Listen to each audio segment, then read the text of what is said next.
반갑습니다. 나무 아카데미입니다. 이번 영상에서는 고2 독서 신사고 3-1단원 중에 두 번째 글인 세잔과 입체파 공부해 보도록 하겠습니다. 지금 배우고 있는 3-1단원이 인문 예술 분야의 글 읽기죠. 그래서 저번 영상에서 인문 분야의 글을 공부했고요. 이번 영상에서는 예술 분야의 글 공부하게 되는 겁니다. 제목은 세잔과 입체파. 예술 중에서도 미술 분야겠죠? 그럼 세잔과 입체파 본격적으로 들어가기 전에 어떤 유형이 많이 출제됐는지 먼저 보고 갈게요. 첫 번째로는 이 글에 나온 미술 경향, 그 미술 경향의 특징을 묻는 문제 혹은 미술 경향을 비교하는 문제가 많이 출제됐어요. 인상주의자, 세잔, 입체파. 크게 보면 이렇게 세 가지의 미술 경향이 드러나죠. 이것들의 미술 경향을 묻는 문제가 나오기도 하고요. 단독으로. 또 세잔과 입체파. 이 둘의 미술 경향을 비교하는 문제. 이렇게도 많이 출제가 됐어요. 이렇게 미술 경향을 묻는 문제가 가장 많이 출제됐다는 것. 그리고 두 번째로는 세 가지가 많이 출제가 됐는데 이렇게 하나, 둘, 셋. 첫 번째로는 독서 파트에서 가장 기본적인 출제 유형이죠. 글의 전반에 걸쳐서 내용을 확인하는 문제. 그리고 두 번째로는 세잔이 그린 그림인 사과와 오렌지가 있는 정물, 이 그림에 드러난 특징, 이것에만 집중해서 문제를 낸 것, 이 유형의 많이 출제가 됐고요. 세 번째로는 이 글에 설명된 그림들이 있지요. 그 그림들을 설명한 문제, 4가지 있어요. 그리고 네 번째로는 서술상 특징을 묻는 문제. 이 4가지가 거의 비등한 비중으로 출제가 됐거든요. 다 많이 출제된 유형이에요. 그래서 이번에 이렇게 4가지를 전부 실어놨습니다. 전체적인 내용 확인 문제, 사과와 오렌지가 있는 정물, 이 그림에 관한 문제, 각 그림의 특징을 묻는 문제, 서술상 특징을 묻는 문제. 유형이 다양하죠? 그럼 우리 세잔과 입체파 본격적으로 들어가 볼게요. 이 글은 세잔과 입체파의 예술에 대한 관점을 설명하는 설명문이에요. 그래서 우리는 글을 들어가기에 앞서서 전체적인 흐름이 어떻게 돼 있는지 보도록 할게요. 자, 머리말 부분에서는 세잔에 관해서 바로 이야기하지 않고 어떤 예술 경향, 인상주의자들의 예술 경향에 대해서 먼저 설명을 합니다. 이것에 어느 정도 영향을 받아서 변형을 해서 세잔이 등장하게 되죠. 본문 1에서는 세잔에 관해서 본격적으로 설명을 해요. 그 중에 사과와 오렌지가 있는 정물, 시험에서 가장 많이 출제된 작품이거든요. 이것을 예로 들어서 여기에 나타난 세잔의 예술 경향에 대해서 설명을 합니다. 그리고 그림을 하나 더 제시를 하죠. 여기 나오는 큰 소나무가 있는 생트 빅투아르 산. 이것을 들어서 세잔의 예술 경향을 계속해서 설명을 하는데 시험에서는 이 그림에 관해서는 묻는 문제가 좀 적게 출제가 됐어요.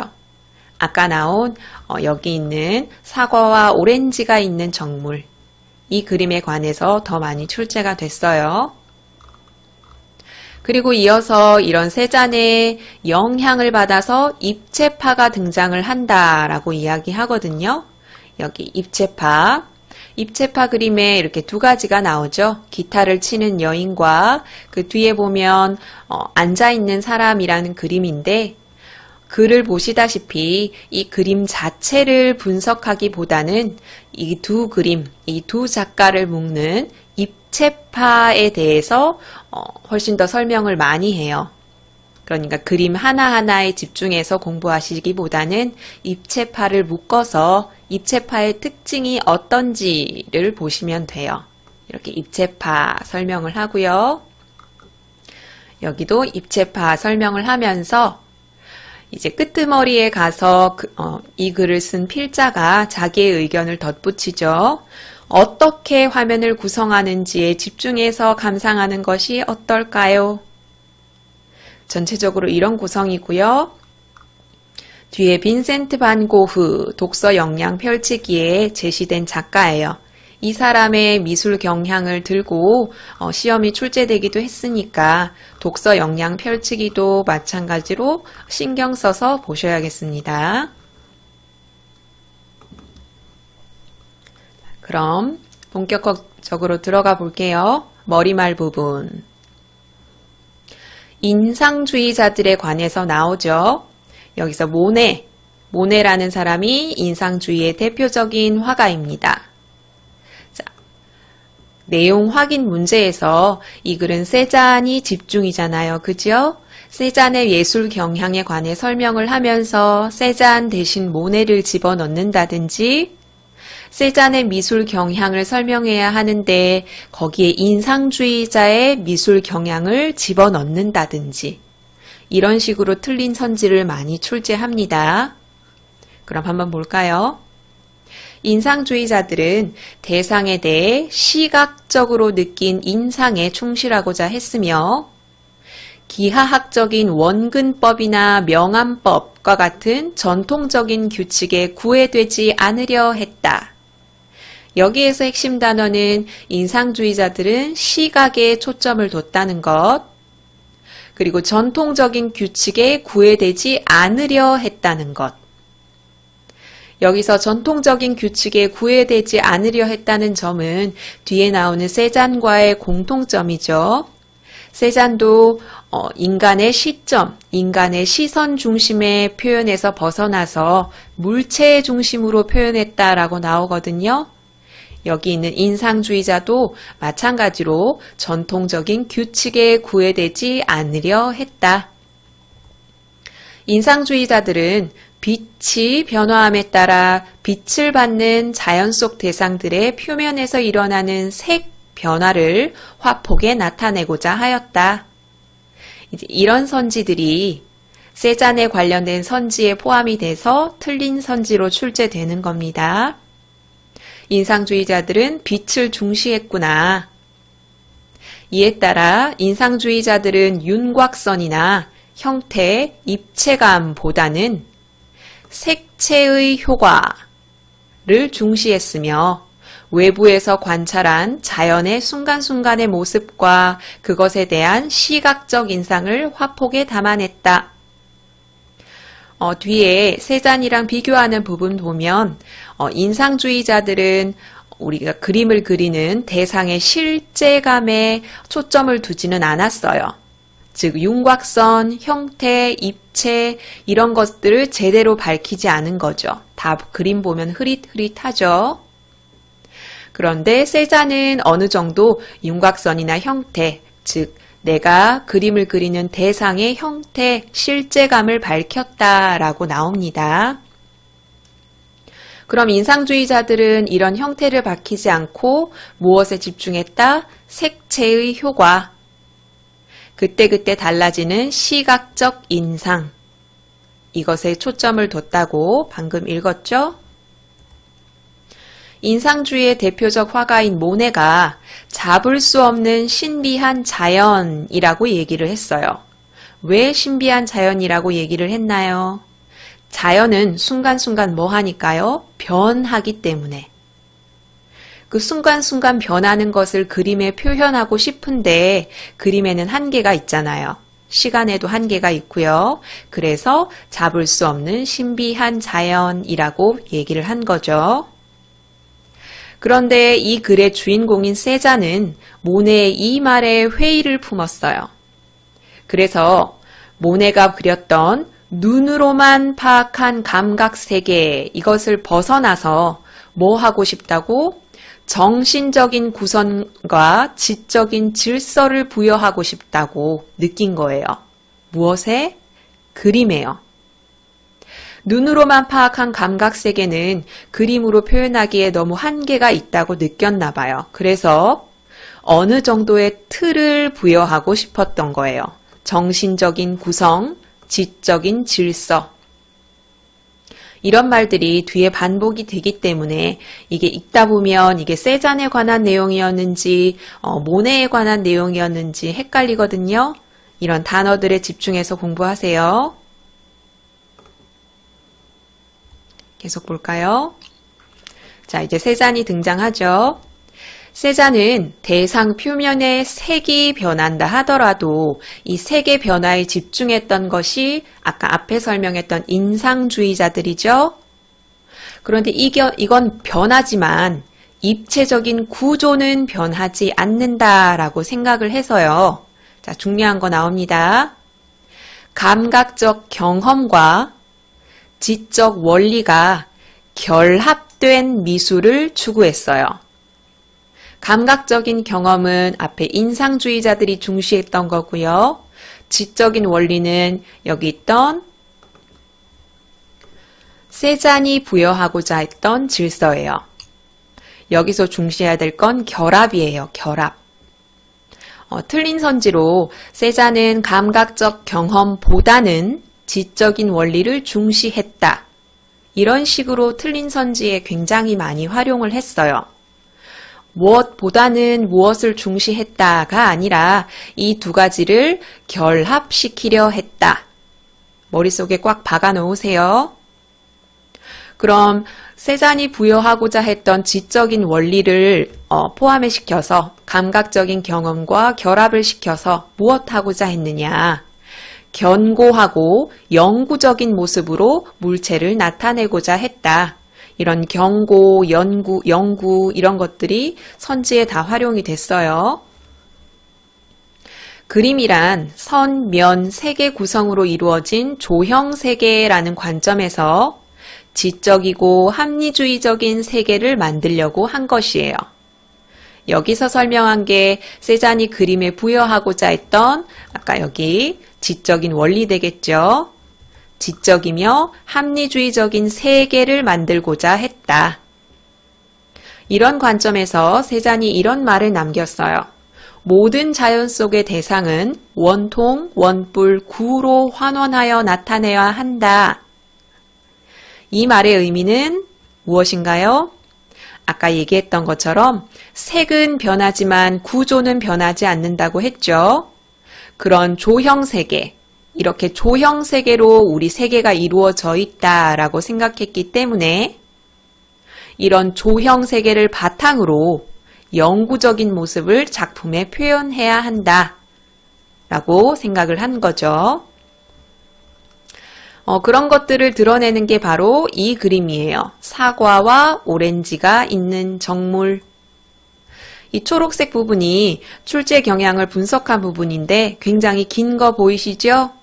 그만큼 이 그림에 관한 문제가 많이 출제됐다는 거예요. 자, 사과와 오렌지가 있는 정물은 어떤 특성을 보이는지 한번 볼게요. 인상주의 그림들에 비해 무겁고 단단해 보여요. 그 이유들, 뒤에 나오는 어떤 특성들에 대한 이유들을 하나하나 다 기억하셔야 됩니다. 물론 내용 확인 문제를 물을 때 시험지에 지문이 제시되긴 하는데 여러분이 어느 정도 내용의 틀이 잡혀 있어야 그걸 판단하는 시간도 줄어들겠죠. 자, 무겁고 단단해 보인 이유들은 인상주의 화가들은 이렇게 잘게 색 점들을 쪼개서 그렸는데 여기 세잔은 넓게 면들로 색을 발랐어요. 그래서 뭐해 보인다? 무겁고 단단해 보인다. 그래서 전체적으로 안정감 있고 화면이 꽉 찬 느낌을 준다. 무엇 때문에? 넓게 바른 색, 면 때문에. 또 여기 또 하나 이유가 있는데 원통, 원뿔, 구 같은 기하학적인 형태를 염두에 두고 공간을 구성했기 때문에 안정감 있고 꽉 찬 느낌을 주고 있어요. 한편 그림 안에서 이상하게 왜곡된 표현들도 많이 발견할 수 있대요. 자, 왜곡된 표현들. 왜곡된 표현들의 예를 들고 있어요. 뭐 꽃병, 접시, 그리고 사과를 담은 접시, 그리고 탁자면의 높이. 이런 것들이 왜곡되어 표현이 되어 있는데 그 이유는 원근법적인 그림들이 지켜온 규칙에서 벗어났기 때문이에요. 기존의 질서를 따르지 않았다라고 이야기를 했었죠. 그럼 기존의 원근법적 질서가 아니라 무엇을 따랐느냐? 자, 이 부분 중요합니다. 대신 각각의 물체를 충실하게 묘사했어요. 사람의 시선이 아니라 물체 자체에 초점을 둔 거예요. 중요합니다. 자, 각각의 물체를 충실하게 묘사했기 때문에 그리고 우리 미리 한번 볼까요? 여기 다시 각각의 물체를 충실하게 묘사했고 소묘와 색채가 상호 보완하여 조화를 이루었기 때문에 세 잔의 그림이 견고하고 안정감 있고 꽉 찬 느낌이 드는 거예요. 이렇게 두 가지 보이시지요? 세 잔의 그림이 견고하고 안정감 있으며 꽉 찬 느낌을 주는 이유 두 가지를 찾아서 서술하시오. 서술형 문제에 출제가 됐거든요. 이렇게 떨어져 있어서 찾기가 쉽지 않을 거예요. 정리를 하셔야 됩니다. 자, 물체에 충실하게 묘사를 했다고 했죠. 그래서 이 그림에서는 어떤 하나의 물체가 두드러지지 않아요. 기존의 원근법이 우리의 시점이나 시선을 중심으로 통일성을 나타내는 방법이라면 세잔의 그림은 물체를 중심으로 공간을 구성하는 방법이에요. 차이가 나죠? 시선이 아니라 물체예요. 세잔은 르네상스 이래 400년 이상 지켜온 인간 시점 중심의 원근법적 조형 세계의 의문을 가져서 그것을 물체 중심의 조형 세계로 변화시켰다. 인간 시점이 아니라 물체 시점. 그러니까 우리가 그 그림을 볼 때 이상하게 보일 수밖에 없는 거예요. 우리는 인간 시점으로 보니까요. 자, 견고하고 꽉 차 보이는 또 다른 이유, 아까 잠깐 언급했죠. 소묘와 색채가 상호 보완하여 조화를 이루도록 했기 때문에 소묘와 색채, 색채는 색이고 소묘는 형태라고 보시면 되겠어요. 그러니까 색깔과 형태가 서로를 보완해주면서 더욱 풍부하게 표현했다라는 뜻이죠. 그리고 양감이라는 말이 나오는데요. 세잔이 양감을 표현하는 방식이 색의 명암이나 색조 간의 조화와 대조. 자, 이걸 통해서 양감을 표시하거나 여기 따뜻한 느낌의 황갈색 계통, 그리고 차가운 느낌의 청록색 계통. 이것을 통해서 양감을 표현했다. 이렇게 양감을 표현하는 방식은 아까 언급했던 세잔의 그림 있죠? 그 그림만큼 자주 출제가 되진 않았어요. 사실 거의 출제가 되진 않았는데 그래도 내용 확인 문제나 그림 각각의 특징을 묻는 문제에서 활용될 수 있으니까 한번 보도록 할게요. 이 그림은 세잔이 굴곡, 배경의 굴곡이랑 거리감을 어떻게 표시했는지, 어떻게 표현했는지 보여주기 위해서 든 그림이에요. 여기 이 큰 소나무가 있는 생트 빅투아르 산이라고 나오죠. 왼쪽 아래에 큰 소나무에서 출발하여 멀리 산을 향해 뻗은 나뭇가지. 이런 구성을 보이고요. 앞으로 나오는 느낌을 주는 이런 황색깔들, 그리고 뒤로 들어가는 느낌을 주는 청색깔들, 이런 것들을 번갈아 써서 원근 관계를 나타내고 있다. 또 색의 띠나 조각을 반복적으로 교차하기도 했다. 그래서 굴곡진 느낌을 만들었다. 또 화면 중앙에 산이 있지요. 이 산을 기하학적인 형태, 원뿔 형태로 나타내어서 색의 조화와 형태의 명확성을 동시에 표현했다. 아까 색과 형태가 상호 보완적으로 보인다고 했죠. 이렇게 내용 확인 문제 중심으로 내용을 한번 파악해 본다 생각하세요. 이와 같은 그림을 통해 세자는 기존의 인상주의자들의 그림에서 부족했던 견고한 형태감, 실제감이라고 보셔도 돼요. 그리고 형식적 구조에도 주목을 하고 있다. 즉, 기존의 누구들, 여기 인상주의자들이 눈에만 의존했는데 세잔의 그림은 이 부분 사유를 통한 물체의 이해와 표현이라고 할 수 있다. 이 부분도 선지에 활용을 했어요. 눈으로만 보는 것이 아니라 생각을 했다는 거죠. 물체 중심의 사고. 그걸 통해서 물체를 이해하고 표현했다. 누가? 세잔이. 자, 이런 세잔의 방법은 기하학적이고 합리주의적인 미술 경향으로 이어지는데 이것이 바로 입체파이다. 제목에 나오는 입체파가 이제 등장하기 시작해요. 세잔이 인상주의의 감각적 경험을 지적인 원리와 뭐 시킨다고 했죠? 조화, 결합 시키려 했다면 입체파는 달라요. 무엇을 더 강조했다? 지적인 원리를 더 강조했어요. 중요합니다. 앞에 세잔은 감각적 경험과 지적인 원리를 조화시켰고요.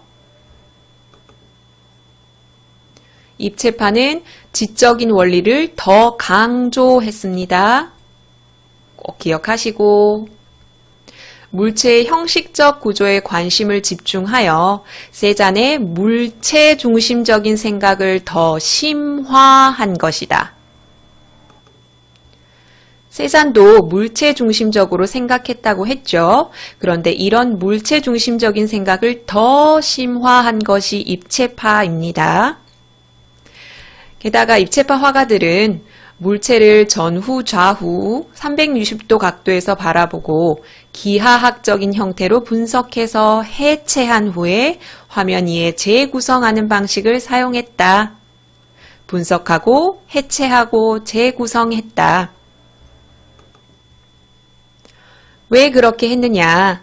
하나의 시점에서 바라본 모습으로는 물체의 형태를 완전하게 나타낼 수 없다고 생각한 거예요. 여기서 잠시 다른 미술 경향이 등장하는데 야수파와 표현주의예요. 야수파와 표현주의는 입체파와 같은 시기에 등장한 미술 경향인데 이 둘은 인간의 내면 세계에 관심을 보였대요. 그런데 입체파는 내면 세계에 관심을 보이지 않았죠. 세잔도 마찬가지예요. 그러니까 내면 세계는 세잔이나 입체파에 해당하는 내용이 아닙니다. 야수파와 표현주의에만 해당하는 거예요. 입체파는 물체에 대한 조형적인 탐구, 그것을 통한 화면 구성에 관심을 보였다. 여기 입체파 그림 2개 나오죠? 여기는 기타를 치는 여인, 앉아있는 사람. 여기 이 그림은 그림 자체보다는 입체파에 대한 설명에 집중하시는 게 좋습니다. 라고 이야기했죠.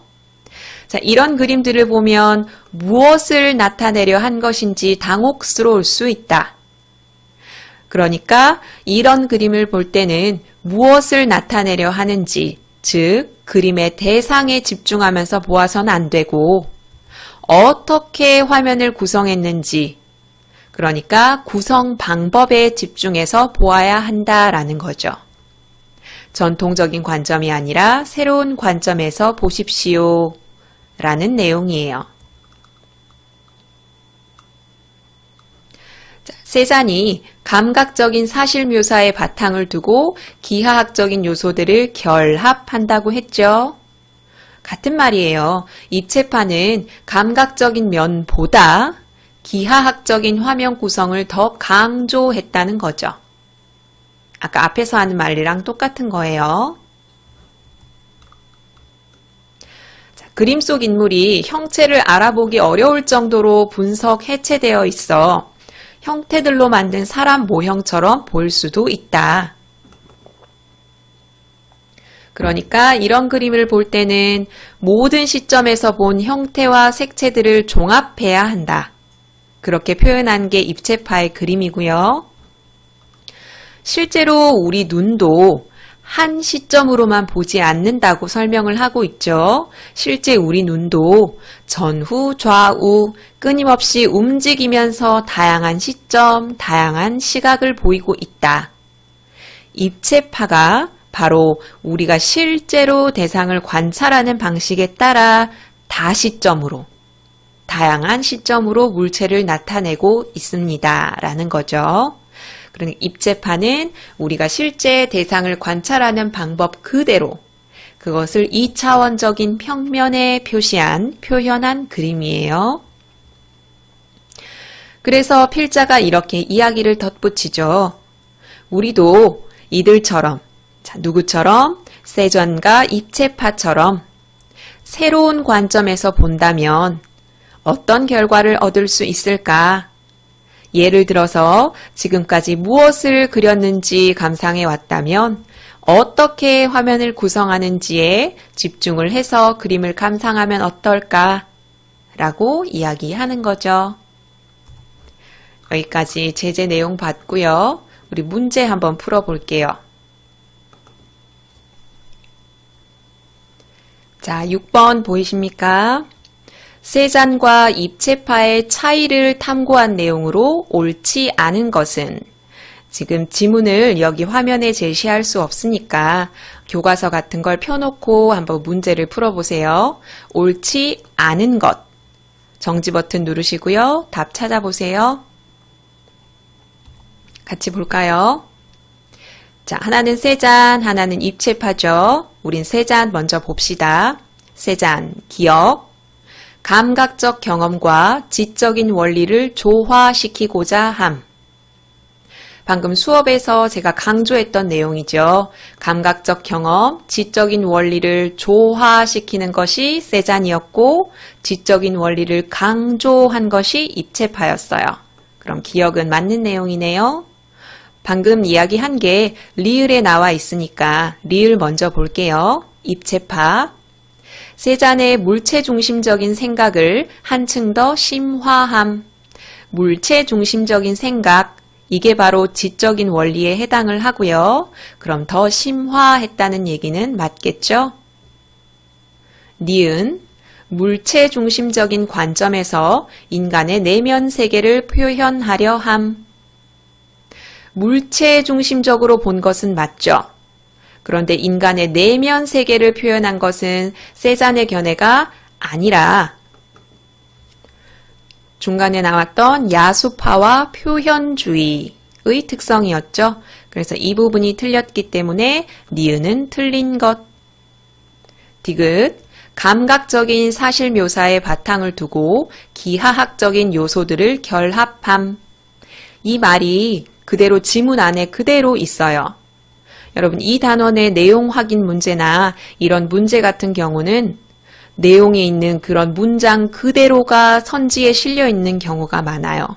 물론 옳은 선지겠죠.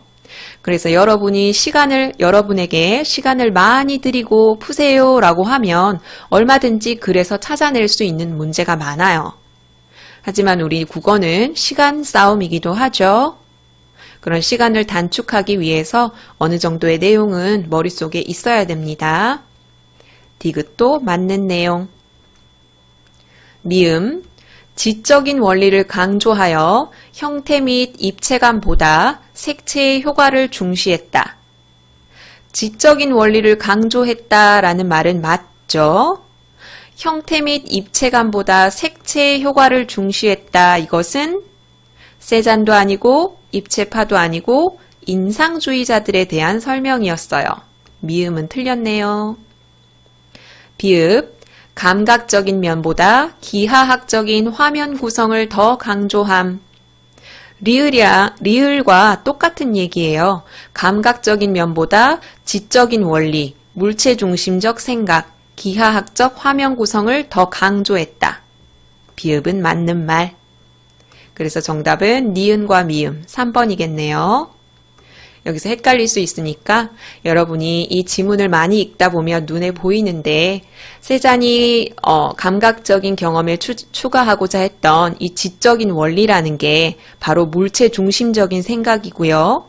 물체 중심적인 생각이라는 게 기하학적인 화면 구성이에요. 이거 다 같은 말입니다. 그럼 다른 문제 풀어볼게요. 자, 우리 8번 같이 풀어볼 건데 이 글의 전체적인 내용 확인 문제예요. 내용 확인 문제이기 때문에 교과서를 펴놓고 풀어보시는 게 좋아요. 윗글을 읽고 이해한 내용으로 적절하지 않은 것은 정지 버튼 누르시고 답 찾아보세요. 같이 볼까요? 1번 인상주의자들은 빛의 변화에 따른 대상 표면의 색 변화를 화폭에 담고자 하였다. 인상주의자는 이 글의 제일 앞부분에 나오죠. 빛의 변화에 따른 대상 표면의 색 변화. 이게 인상주의자들이 초점을 두었던 부분이죠. 맞는 선지. 2번 모네는 눈으로 파악한 감각 세계에 정신적 구성과 지적 질서를 부여하고자 했다. 여기 눈으로 파악한 감각 세계에 정신적 구성과 지적 질서를 부여하고자 했다. 이 부분은 그대로 지문에 나오거든요. 그럼 이것의 특성을 보이는 사람이 누구입니까? 모네가 아니라 세잔에 관한 설명이었어요. 정답은 2번. 모네가 아니라 세잔. 모네는 인상주의자였죠. 자, 이렇게 뒷부분 내용이 글에 있다고 해서 바로 옳은 선지라고 생각하시면 안 됩니다. 마저 볼게요. 3번. 세잔은 딱 집중하시고 감각적 경험과 지적 원리를 결합하여 영구적인 모습으로 물체를 나타내고자 했다. 이거 제가 강조했던 선지 맞죠? 옳은 선지. 4번. 입체파는 입체파 다시점으로 물체를 나타내고 공간을 구성하여 관찰 대상을 온전하게 파악하려 했다. 다시점으로 본 것 맞고 이걸 바탕으로 물체를 나타내고 공간을 구성한 것도 맞고 이렇게 봐야 관찰 대상을 온전하게 파악할 수 있다고 입체파는 생각을 했죠. 옳은 선지. 5번 미술 감상의 새로운 관점은 대상을 그리는 구도와 화면 구성을 확인해보며 감상하는 것이다. 이거는 글의 가장 끝부분에 나오죠. 세잔과 입체파처럼 새로운 관점으로 보는 게 어떨까? 무엇을 그렸느냐가 아니라 어떻게 그렸느냐, 즉 구도와 화면 구성을 확인해 보는 것이 어떨까? 옳은 선지. 하나 더 풀어볼게요. 그림을 제시하고 그림의 각 특성을 묻는 문제가 나온다고 출제 유형 베스트에서 언급을 했죠. 그래서 18번을 한번 풀어볼 거예요. 윗글을 바탕으로 보기를 이해한 것으로 적절하지 않은 것은 자, 이것은 세잔의 그림이죠. 그리고 이것은 입체파의 그림이에요. 그림을 제시하긴 했지만 여기서 묻는 건 세잔과 입체파의 차이 되겠죠. 자, 그럼 정지 버튼 누르시고 적절하지 않은 것 골라보세요. 같이 볼까요? 자, 보겠습니다. 1번 A는 세잔이고 B는 조르즈 브라크의 기타를 치는 여인 입체파입니다. 세잔은 화가의 시점이 아닌 물체 중심으로 조형 세계를 변화시키고자 하였다. 물체 중심이란 말이 계속 언급되는 거 아시겠죠? 세잔은 물체 중심으로 보려 하였다. 옳은 선지. 2번 세잔은 하나의 대상에 중심을 두고 다른 대상을 통일하여 화면을 구성하였다. 자, 세잔에 관한 설명에서 이것과 완전 배치되는 내용이 있거든요. 무슨 내용이었죠? 자, 세잔은 어떤 하나의 대상에 중심을 두고 다른 대상들을 통일하여 나타내지 않았다라고 나오거든요. 대신 각각의 물체에 충실하게 표현을 했다라는 내용이 있어요. 그러니까 다른 대상을 통일했다 이 부분은 틀렸죠. 정답은 2번 되겠네요. 3번 세자는 원근법과 같이 종전에 그림이 지켜온 전통적인 규칙에서 벗어나려고 했다. 그래서 이런 규칙에서 벗어나서 물체 중심으로 표현을 했다고 얘기했죠. 옳은 선지. 4번 B는 입체파는 감각적 사실의 묘사보다는 기하학적인 화면의 구성을 강조했다. 세자는 이 두 개를 조화하려고 했는데 입체파는 이걸 더 강조했다고 우리 이미 공부했죠. 옳은 선지. 5번 입체파는 1점 원근법을 부정하고 다시점으로 물체를 나타내고 공간을 구성하였다. 1점 원근법으로는 형태를, 대상을 제대로 파악할 수 없다고 보았죠. 그래서 여러 가지 시점으로 물체를 나타내고 공간을 구성한 것 맞는 선지. 그래서 18번의 정답은 2번입니다. 여기까지 세잔과 입체파 공부해 봤는데 여러분 교과서 뒤쪽 독서 역량 펼치기에 보면 반고흐의 미술 경량에 관해서도 설명을 하고 있어요. 세잔과 반고흐를 비교 대조해서 문제가 몇 문제 출제되기도 했으니까 그 부분도 신경 써서 공부해야 된다는 점 기억하고 있으십시오. 자, 그러면 3-1단원의 두 번째 글 세잔과 입체파 수업 여기서 마무리할게요. 이 모든 자료는 나무 아카데미 홈페이지에서 이용하실 수 있습니다.